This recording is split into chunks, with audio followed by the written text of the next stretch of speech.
Nakapag-generate ka ng video sa YouTube Shorts pero ayaw ma-save sa device? Try mo to. Wala kang save to device, i-click mo ang next, then piliin ang upload short. Kapag uploaded na ang short, i-click ang 3 dots, then share at copy link. Next, pumunta ka sa Google at i-search ang YouTube downloader. Piliin mo yung downloader na lalabas.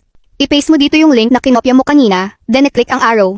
Kung may option na upgrade for better quality, piliin mo ito kung gusto mo ng mas magandang quality. Pagkatapos, i-download at buksan ang app. Kapag nag-open na, i-paste ulit yung same link na kinopya mo kanina. Hintayin mo lang matapos ang processing. Kapag okay na, i-click yung arrow, piliin ang 720p, then click download.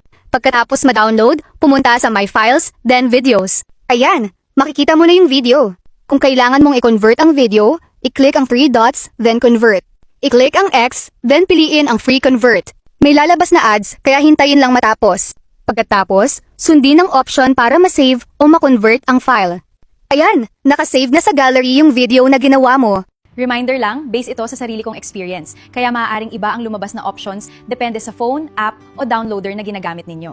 At gamitin lang ang method na ito para sa videos na ikaw ang gumawa o may permission kang i-download at gamitin. Kung nakatulong sa'yo ang tutorial na ito, huwag kalimutang mag-follow, like, at share. I-share mo rin sa mga kaibigan mong nahihirapang mag-save ng generated videos para mas marami pa tayong matulungan. Thank you for watching! See you sa next tutorial dito sa Kellen AI Tutorials.